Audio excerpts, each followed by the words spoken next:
kadistrito, ako ang inyong Ate Roslyn. Tara, magtulungan tayo para all umasenso sa Distrito 5. Para all may trabaho. Para all may access sa ospital at gamot.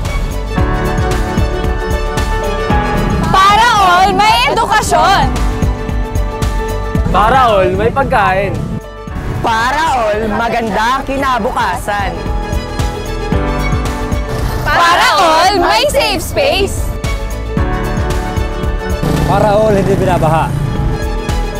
Para all ligtas. Para all kasama! Mga kadistrito 5, ako ang inyong attentive ate, Ate Roslyn. Sa tulong nyo, sama-sama nating paunlarin ang Distrito 5.